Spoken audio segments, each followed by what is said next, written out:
हर ओडिया के दिल में बसी एक गहरी धड़कन। मैं बिहांग हूं। मैं सिर्फ दृश्य नहीं दिखाता, मैं समय को चलते हुए देखता हूं। जब इतिहास किताबों में दर्ज हो रहा था, तब ओडिशा के जंगलों में इतिहास जिया जा रहा था। सरकारी आंकड़े कहते हैं, ओडिशा में 62 अनुसूचित जनजातियां हैं। राज्य की लगभग 22.85% आबादी आदिवासी समाज से आती है।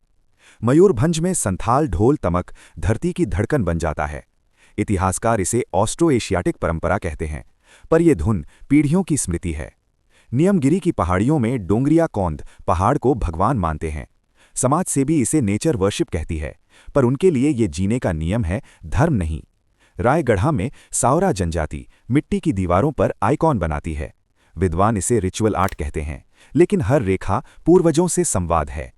बोंडा भारत की पर्टिकुलरली वल्नरेबल ट्राइबल ग्रुप्स में दर्ज। सरकारी रिपोर्ट उन्हें आइसोलेटेड कहती है, पर उनकी पहचान आज भी अखंड है। गदाबा, पराजा, जुआंग, भुय्यन, मुंडा, हो, हर नृत्य, हर बीज, हर पर्व प्रकृति के चक्र से जुड़ा है। मानव शास्त्र कहते हैं, अधिकांश ओडिशा जनजातियों की आस्था प्रकृति आधारित यानी एनिमिस्टिक है, पर उनके लिए पहाड़ देवता है, जंगल माता है और नदी पूर्वज। संथाल और मुंडा समाज में मरंग बुरु और वन आत्माएं जीवन के हर निर्णय में उपस्थित रहती हैं। इतिहास बताता है, जब कलिंग और उत्कल में राजा थे, तब जंगलों में भी राजा थे, पर अलग तरह के। ये राजा ताज नहीं पहनते थे, इन्हें कहते थे नायक, माझी, राणा या मंडल। इनका शासन तलवार से नहीं, परंपरा से चलता था। भूमि सामूहिक थी, निर्णय ग्राम सभा लेती थी। मुख्यधारा के राजा कर लेते थे, पर जंगलों की आत्मा आदिवासियों के हाथ में ही रही।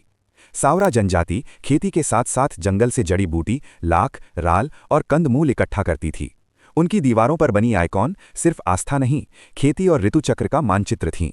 बोंडा और दिदाई सीमित खेती, वन उत्पाद संग्रह और आपसी विनिमय यानी बार्टर सिस्टम पर जीते थे। पैसा नहीं, समुदाय पूंजी था। गदाबा, पराजा, जुआंग, भुय्यन खेती के साथ लोहे का काम, बांस शिल्प, मिट्टी के बर्तन बनाते थे। हाट बाजार सिर्फ व्यापार नहीं, सांस्कृतिक संसद थे। यहीं अनाज बदला जाता, यहीं रिश्ते तय होते।